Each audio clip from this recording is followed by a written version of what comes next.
Under den kolde krig frygter de fleste danskere, at atombomben vil føre til total tilintetgørelse. Og den krig, der kommer,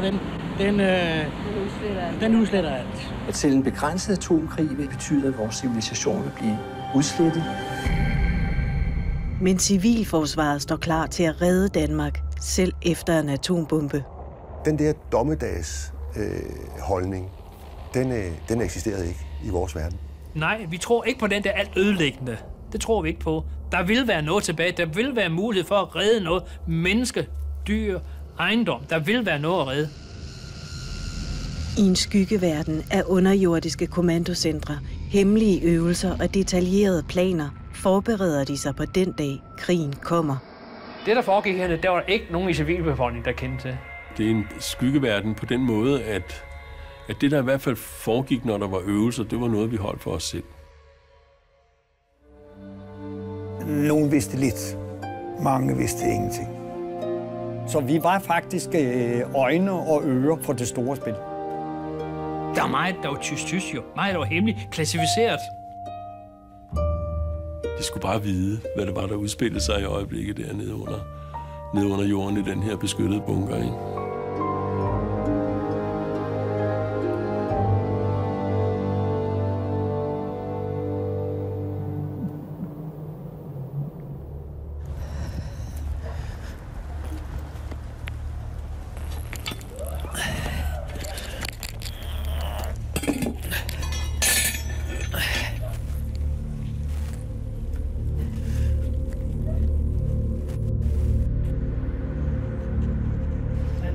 Under pølsevognen på Nytorv i Slagelse ligger et stykke af Danmarks underjordiske koldkrigsverden. En bombesikret parkeringskælder. Og et par kilometer derfra, den kommandocentral, hvorfra byen skulle styres i tilfælde af krig. Hver mandag, så havde vi jo vores øvelser hernede, hvor vi øvede vores beredskabsplaner igennem. Det kunne være en bombning for eksempel, ikke? Vi skulle evakuere en bydel. Hvordan gjorde vi det? Og her har vi så den tavle, der før i tiden hang i operationsrummet, hvor man kunne se, hvor der var alarm og hvilke alarmer der var. For eksempel gasangreb eller bombeangreb. Slagelse er kun en af mange byer, der under den kolde krig forbereder sig på den værst tænkelige situation. Et sovjetisk angreb på Danmark. Det lå der i baghovedet, at det kunne ske. Ikke? Ungarn, Tjekkoslovakiet. Vi har set det, at muligheden var der. Jørgen Holst fra Civilforsvaret er en af dem, der skal redde menneskeliv, hvis landet kommer under angreb. I 80'erne er han chef for et udrykningshold og senere ansat i Civilforsvarets øverste ledelse. Danmark kan blive angrebet på mange måder, og det civile forsvar skal forberede sig på dem alle. Det kunne være en landgang med tropper, det kunne være bombeangreb, det kunne være landsætninger fra luften. Og senere hen kunne det så blive et spørgsmål om, at man vil bruge atomvåben, man vil bruge kemiske våben. Og det forsøgte vi at forberede os på så godt vi kunne. Jeg havde jo i mine soldater på en rød mødebefaling, hvilket vil sige, at jeg uopholdeligt skulle give møde i vores kommandocentral. Kjeld Å er i 80'erne indsatsleder i Slagelse Civilforsvar. Han vil derfor komme til at spille en vigtig rolle i tilfælde af krig. Jeg var en del af stabstjenesten. Ergo skulle jeg sidde i kommandocentralen sammen med de øvrige ledere i det lokale civilforsvar, træffe beslutninger om at iværksætte de styrker, der skal ud og redde og forpleje og indkvartere folk. Kommandocentraler som denne er en del af en skyggeverden, som kun få kender til i 80'ernes Danmark. Et koldkrigsnetværk bestående af bunker, beredskabsøvelser og detaljerede planer for, hvad der skal ske, hvis krigen kommer. Det var sådan lidt absurd, jo, kan man jo sige, ikke?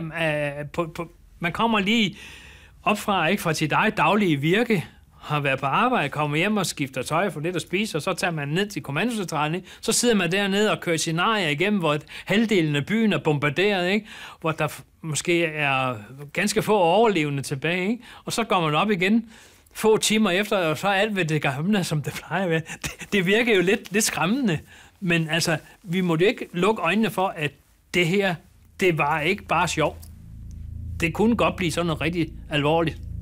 Det kunne det godt. Derfor må vi være forberedt. Målet har jo været at beskytte den enkelte borger under krigsforhold, når vi er i de årtier.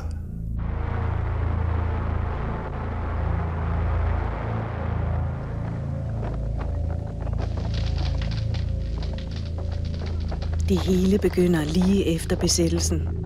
verdenskrig er slut, men en ny kold krig er begyndt mellem Sovjetunionen og Vestmagterne. Sovjet har allerede taget kontrol med hele Østeuropa, og mange frygter, at det spændte forhold mellem Øst og Vest vil udvikle sig til en krig, der med det nye våben, atombomben, kan blive frygteligere end nogensinde før i menneskehedens historie.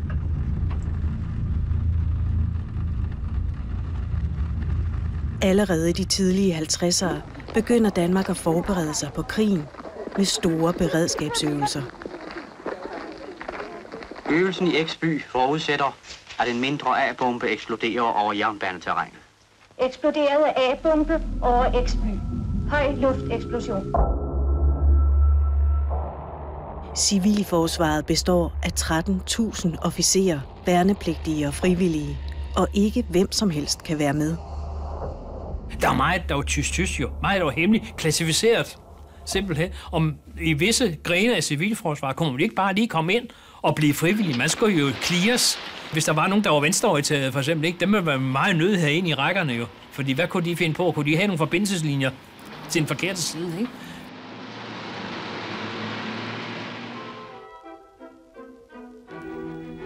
Postbudene overalt i Danmark har ikke haft det let i de sidste dage. Foruden den normale post har de siden i mandags omdelt 1,6 millioner eksemplarer af regeringspjecen, hvis krigen kommer. 1 eksemplar til hver dansk husstand. I 1962 bliver alle danskere direkte konfronteret med truslen fra den kolde krig. Statsministeriet udsender pjecen, hvis krigen kommer. Her opfordres befolkningen til selv at indrette beskyttelsesrum i deres private huse. Jeg vil gerne bede alle, og det må jo særligt være familiens overhoved, der tager ansvaret om at læse pjecen og fortælle sin familie om den. Krigen bliver forhåbentlig aldrig en realitet, men skulle det ske, så vil jo de fortryde meget, hvis de ikke på forhånd har sat dem ind i disse ting og kunne beskytte dem selv og deres familie bedst muligt. Civilforsvarets landskommando får først besked om katastrofen. Til at begynde med kender man næppe dens omfang, men man forbereder sig på at løse civilforsvarets opgave, at advare, vejlede og sikre så mange mennesker i Danmark, man kan. Samtidig med pjecen udsender Civilforsvaret en dokumentarfilm om, hvordan man overlever en radioaktiv sky fra en atombombesprængning. Enhver må indstille sig på at forblive i dækning i mindst 2 døgn. Jeg gentager. Radioaktiv nedfald kan forventes over Lolland fra kl. 10. Da filmen udsendes, er den kolde krig på sit højeste. Østtyskland har lige bygget Berlinmuren, og det kommer tæt på atomkrig, da USA opdager, at Sovjetunionen er ved at stille atommissiler op på Cuba. Og mange danskere tvivler på, at de kan overleve en atomkrig.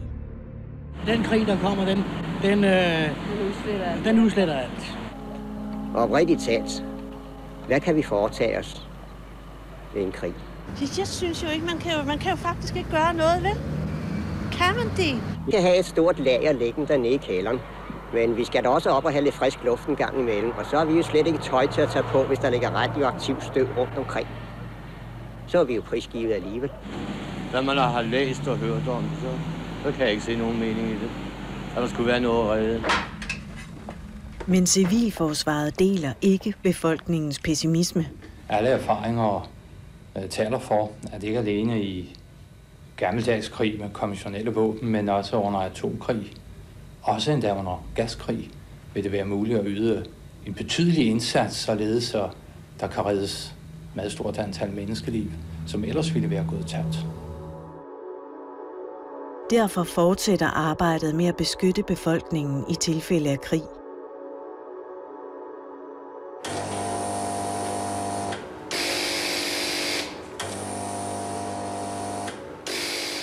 I 70'erne udvikler Civilforsvarets laboratorium blandt andet en ny og mere effektiv gasmaske. Gashætten er en plastikpose med et filter i. Plastikken er en særlig art, som krigsgasserne ikke kan trænge igennem. De trænger ellers let gennem tekstiler, læder og almindelig plastik.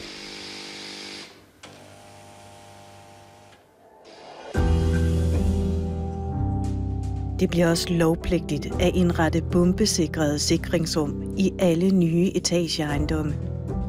Jeg flyttede selv i en af blokkene her i 1984, og ingen beboere, der har beboet ejendommen, har været klar over, at i en krigssituation, så vil der være beskyttelsesrum i kælderen. Det var ikke noget, de fik noget at vide om ved indflytningen eller på noget andet tidspunkt.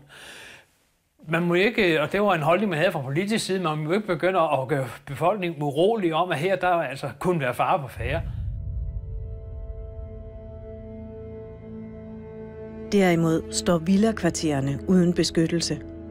Ganske vist har et arkitektfirma tegnet et beskyttelsesrum, som 7-8 villaer kan deles om. Det kan masseproduceres til 100.000 kroner stykket, men ingen vil betale, hvad det koster.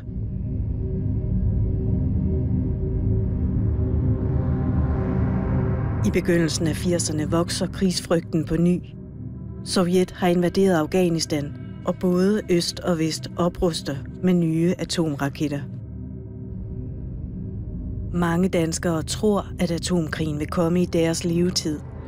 Og frygten for krig når helt ind i skoleklasserne, som det fremgår af denne dramadokumentar fra midt-80'erne. Jamen, hvad fanden gør vi, hvis der virkelig bliver krig?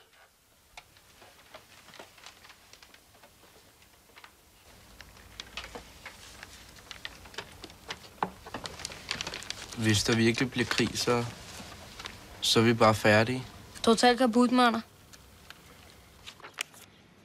Civilforsvaret udsender endnu en pjece om overlevelse i atomkrigen og sætter nye initiativer i gang til beskyttelse af befolkningen. For eksempel har vi her i denne uge sendt et brev ud til samtlige kommuner og gjort dem opmærksom på, at et meget stort antal arbejdsløse kan sættes i gang med at etablere civilforsvar over hele landet. Samtidig bliver krigsplanlægningen stadig mere detaljeret, og den omfatter både civilforsvar, politi, hospitaler og kommuner.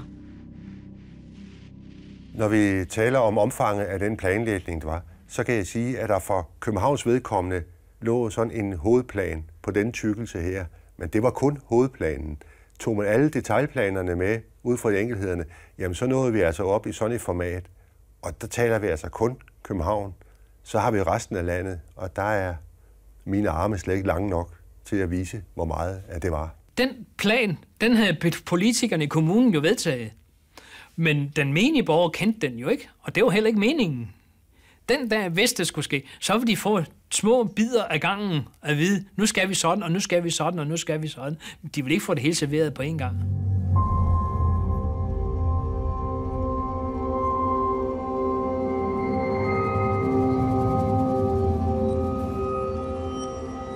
Beredskabsplanerne er udarbejdet, så man trinvist kan gå fra fredstid til krigstid.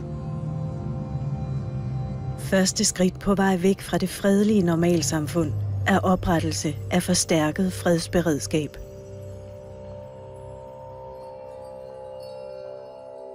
Vi har jo set det både under Ungarnskrisen i 56 og senere hen i krisen i Tjekkoslovakiet.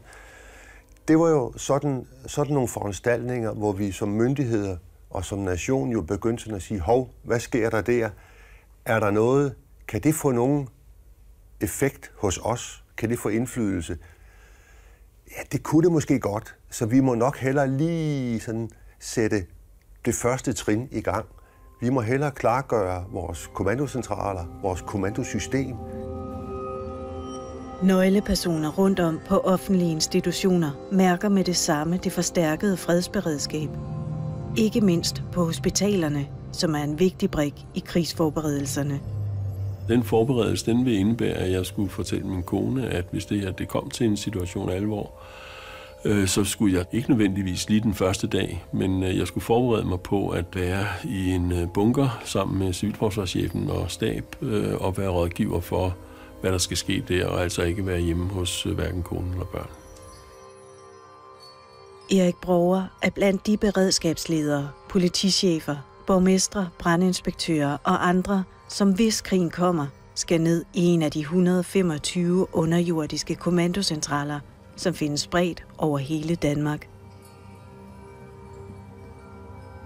Den er bombesikret, den er atomsikret, den kan lukkes hermetisk af, den har eget elværk, den har egne forsyninger af forskellige nødvendige ting, som mad, vand, afløb og så videre. Og fyldt med kommunikationsudstyr, oversigtskort.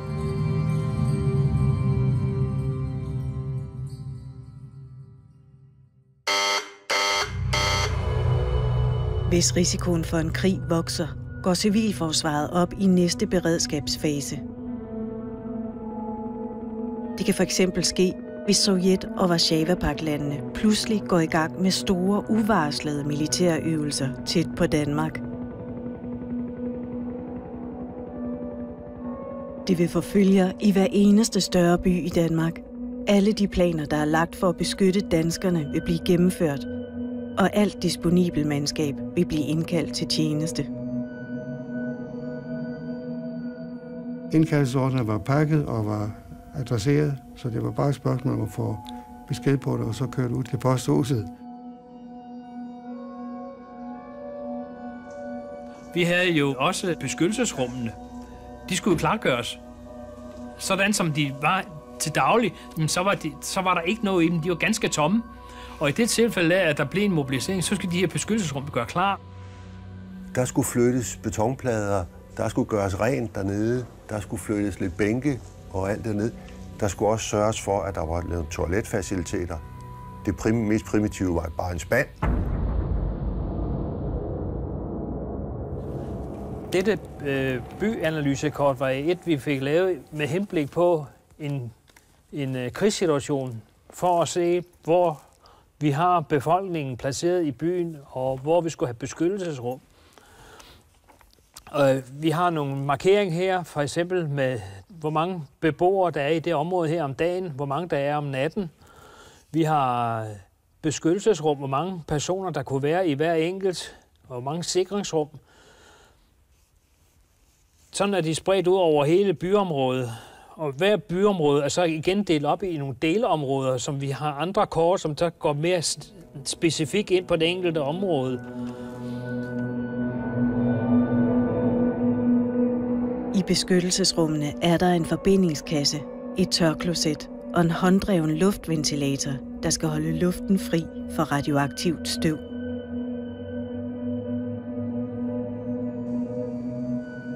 Også etageejendomme over hele Danmark gøres klar til krig. De her træskillevæg, som der er hele vejen igennem, kan hurtigt fjernes. Inden for 24 timer skal man kunne gøre sådan en beskyttelsesrum klart til at kan modtage de beboere, som er her i boligblokken. Når krigen nærmer sig, bliver der også travlhed på hospitalerne. En situation, hvor der er risiko for, at der kommer mange tilskadekommende, så er man nødt til at gøre hospitalet klar til at kunne foretage ekstraordinært mange operationer. Og der kan man blive nødt til at gøre lidt op med, om nu alle patienter også behøver at være indlagt. Og der kan man lave en ekstraordinær udskrivning. For at skabe yderligere plads, står der i hospitalernes beredskabsplan, at man skal etablere intern maksimumkapacitet. Det vil sige, at patienterne skal presses sammen. Der kunne man tage plus cirka 60-70% senge ind, når man udnytter, altså putter 6 patienter på en 4-sengstue, og 3 patienter på en 2-sengstue, og 2 patienter på en 1-sengstue, osv. Udnytter gangarealer.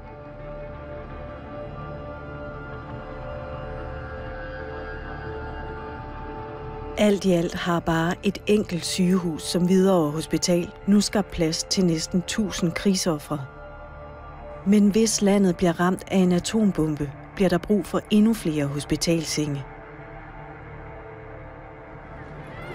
Derfor går man i gang med at omdanne skoler over hele landet til nødhospitaler.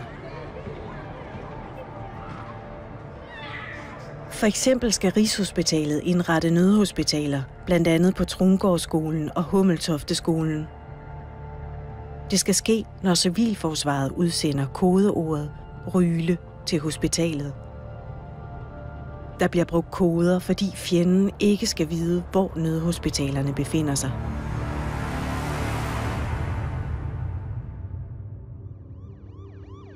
Hvis krigen kommer, bliver der også brug for flere ambulancer. For eksempel skal Glostrup Hospital ifølge planen have 174 ekstra ambulancer i tilfælde af krig. Civilforsvarets udrykningstjeneste får også brug for flere vogne, når der skal slukkes brande og reddes mennesker. Derfor går man nu i gang med det, der i planerne kaldes udskrivning af motorkøretøjer.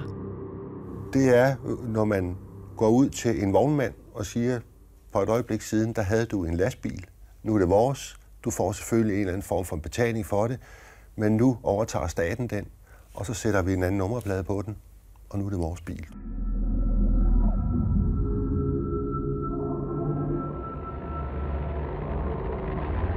De udskrevne biler skal blandt andet bruges til at hente de enorme mængder udstyr, som ligger klar overalt i kældrene under skoler og andre offentlige institutioner. Vi havde depoterne rundt omkring i fredstid med nedpakket materiel, både til brand og redning, forplejning, indkvartering, nødsygehuse. Alt det der var pakket ned. Vi havde for eksempel et lager på 70.000 sandsækker, som kunne fyldes og så blive brugt som beskyttelse for indgange til kælder eller til andre bygninger. Myndighederne sørger også for, at der er forsyninger af de vigtigste varer, og at folk ikke hamstrer. For eksempel brændstof.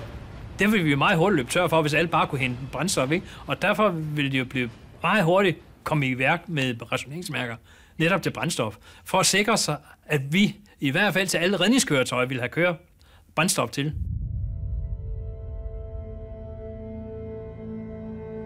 Hver eneste kommune har rationeringsmærker liggende klar. Der er også trykt nødpenge og nødfrimærker.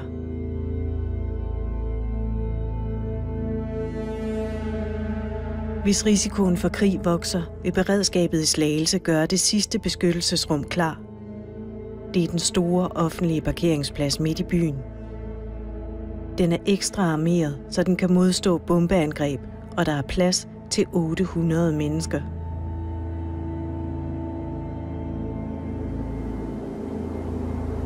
Mange byer i Danmark har en strategisk betydning for fjenden og kan derfor blive et bombemål. Det gælder også Slagelse. Slagelse var jo et jernbaneknudepunkt. Vi havde jo både den øst-vestgående jernbanetrafik, vi havde den nord-sydgående jernbanetrafik. Så derfor ville det jo være lønnende mål at ramme Slagelse.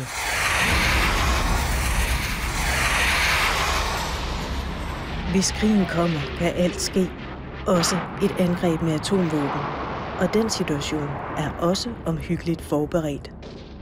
For eksempel beskriver beredskabsplanen for København i præcise detaljer, hvad der vil ske, hvis en atombombe rammer Rådhuspladsen.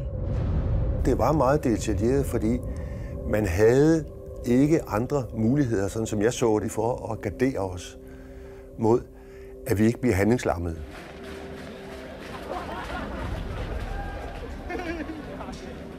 Men ikke alle er begejstrede for Civilforsvarets atomplanlægning.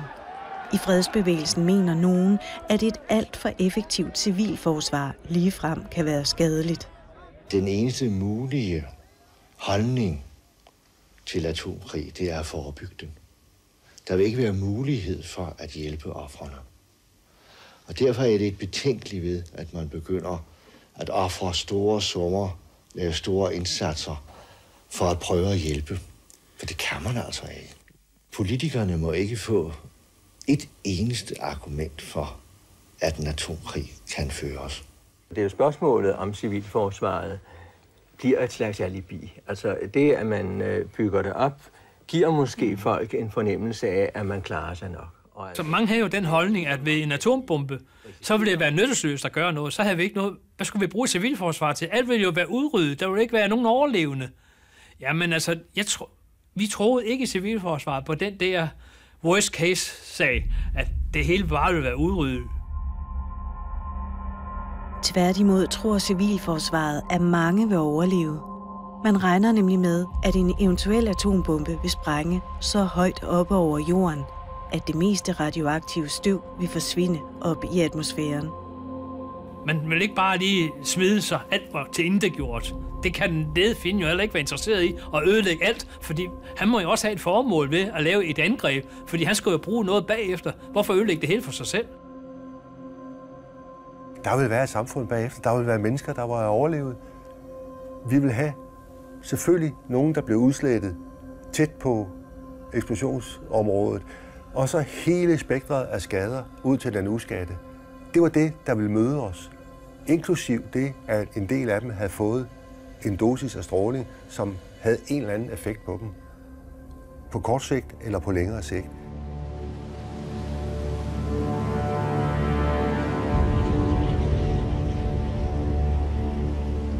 Når risikoen for et angreb på Danmark er overhængende, vil der blive indført forstærket overgangsberedskab.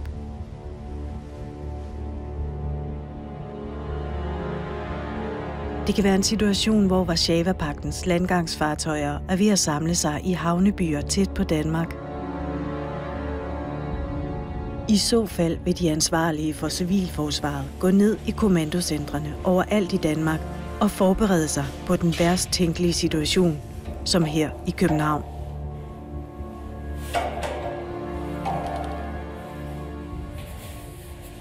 Ja, nu kommer vi ind i selve hjertet af hele organisationen. Det er her fra det rum her, at alle operationer, alle indsatser, alle forteelser sker. Det er herfra, vi vil styre hovedstadsområdet i tilfælde af, at det bliver angrebet.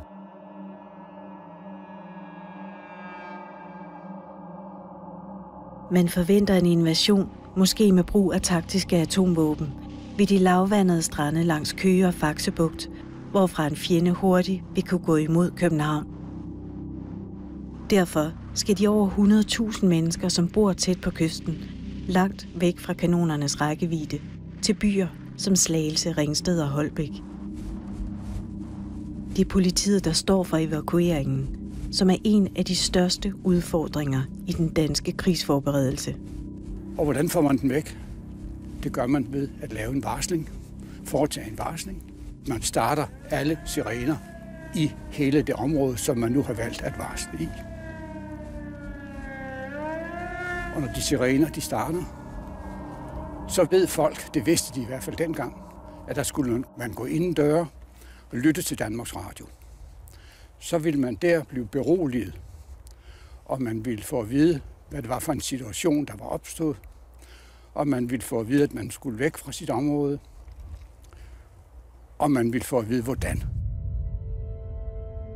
Og så må man simpelthen pakke sine fornødne ting, uden at have alt for meget med, fordi det kan der jo ikke være i busser og køretøjer. Så kører de hen til det mødested, som politiet igennem radioen har anbefalet, man skal hen. Hvor de så vil blive eskorteret ud mod vesten af særligt udpegede veje, for at undgå kaos i flygtningestrømmen. De, der ikke selv har bil, skal ifølge planen møde op på busholdepladser og andre opsamlingssteder langs Køgebugt. Og når man så kommer hen på disse steder, hvor busserne så holder, jamen så har vi politifolk, som hjælper folk ind i busserne, og der skal så og så mange ind i den bus, og så og så mange ind i den bus, og de bliver informeret og beroliget så meget, som man overhovedet er i stand til, og så får de at vide, at nu bliver de kørt vestpå, måske ud i Slagelseområdet, hvor der er forplejning og indkvartering til dem.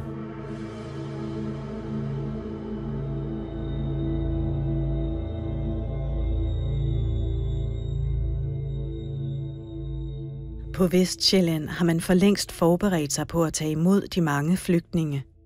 Det her er Nørrevangsskolen.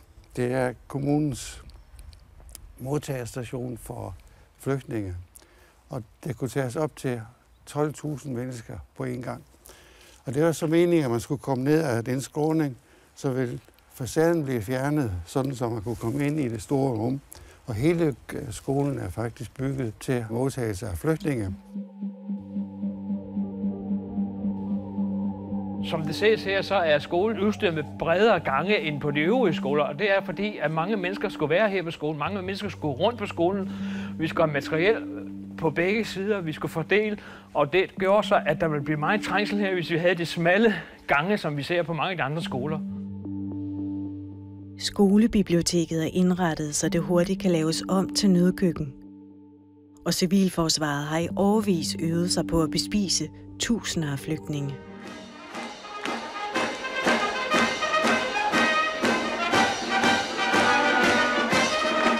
Vi havde for eksempel det store landstævne i Slagelse i 81, hvor vi skulle bespise en masse gymnaster i det her lille uges tid. Det var virkelig en stor opgave for forplejningstjenesten. Men vi fortalte jo ikke gymnasten, der kom frem med skålen og skulle have nogle kartofler eller noget sovt eller noget andet, at vi står her, fordi vi træner til at en givet tilfælde, så skal vi ud og forpleje, hvor det virkelig er alvor. Det fortalte vi jo ikke.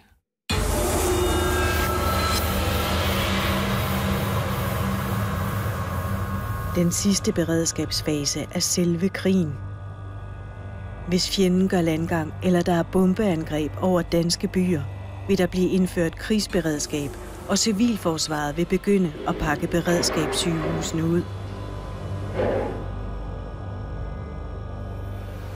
Det er en sidste reserve, der skal sættes ind, hvis hospitalerne eller de nødhospitaler, der er oprettet rundt om på skolerne, bliver sat ud af spillet.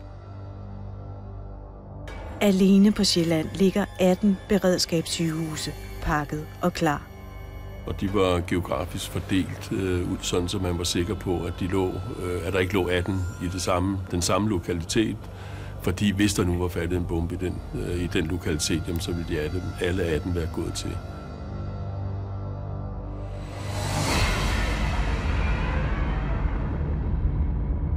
Den helt store katastrofe vil være en atombombe over Danmark.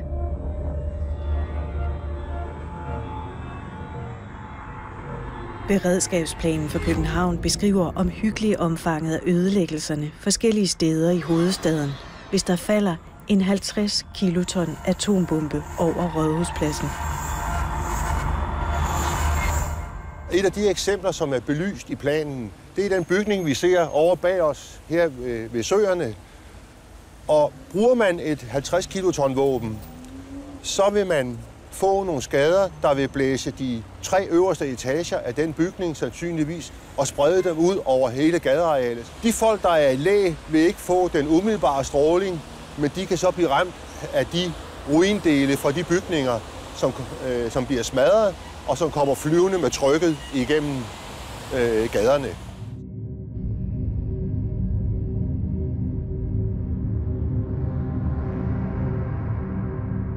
Beredskabsplanen indeholder tabeller over, hvor mange døde og sårede der vil være efter en atombombe, alt efter hvilken tid det er på dagen, hvor mange mennesker der er på gaderne, og om angrebet har været varslet forinden. Og det er jo ud fra de erfaringer, man har haft med fra prøvesprængninger i USA, men også fra Nagasaki og Hiroshima-bomberne, og prøve at give et billede af, hvordan vil det se ud i København. Vi indøvede omkring atomkrig, hvor vi havde nedfaldsøvelser, hvor vi havde sådan nogle folk, som var uddannet til at kunne gå ud i marken, ud i lokalområderne, ikke med noget udstyr, så kunne de gå ud og spore, måle efter radioaktivt nedfald, og det her, de målinger, de tog derude, dem meldte de tilbage til kommandocentralen. Så sad vi der i kommandocentralen og lavede nogle beregninger på, hvor farligt det ville være at være i området.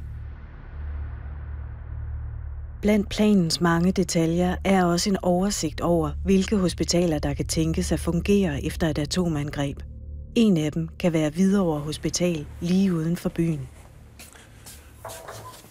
I tilfælde af krig har hospitalet et nødbehandlingsafsnit, et nødbehandlingsafsnit, som skulle erstatte, at vi ikke måske havde vores normale behandlingsfaciliteter oppe i det normale hospital. Nu er vi nede i en underetage, og her kan man se, at der blandt andet på grund af vægttykkelsen er en særlig sikring af området. Det bombesikrede hospitalsafsnit kan operere 16 patienter på én gang. Installationerne til ilt, trykluft og røntgen er her endnu.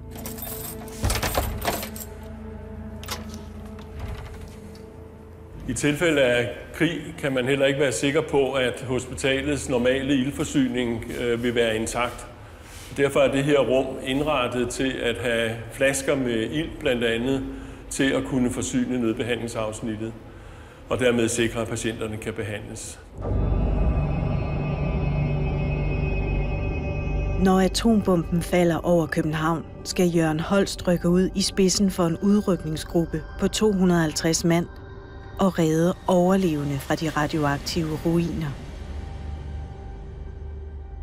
Den personlige beskyttelse gik ud på, at man havde sit lange tørklæde, og det satte man rundt omkring hovedet og rundt omkring åndedrættet, således at man trak vejret igennem et form for et filter.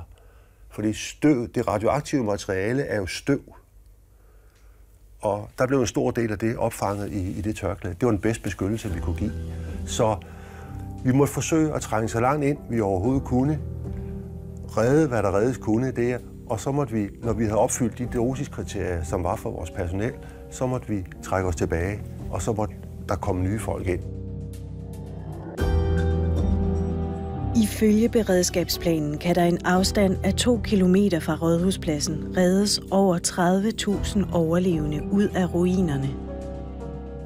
De skal som det første have vasket det radioaktive støv af kroppen i en svømmehal eller en af civilforsvarets rensestationer. Derefter skal de have nyt tøj, indkvarteres og bespises. Af beredskabsplanen fremgår det, hvad de nødlidte skal have at spise. En sammenkogt ret, fremstillet ved kogning, er f.eks. ris, kød og grøntsager. 0,5 liter per portion. Og det er de heldige, der skal bespises. I det værst tænkelige tilfælde vil en atombombe, der rammer Rådhuspladsen, inden folk er nået at komme i beskyttelsesrum, koste 174.000 mennesker livet. Men selv denne sidste ufattelige katastrofe er der lagt planer for. Her i Rødovre, på den græsplæne, var der planlagt, at man kunne lave massegrave. De var forlods udpeget, og der var gjort klar til, at man kunne få bulldozer, enten ved nogle entreprenører, eller ved forsvaret, eller civilforsvaret. Og så blev det simpelthen doset op til siderne. Linje blev lagt ned, registreret, og der blev drysset kant på, og så lukkede man graven igen, og så sikrede man det område, at det var altså som en begravelsesplads.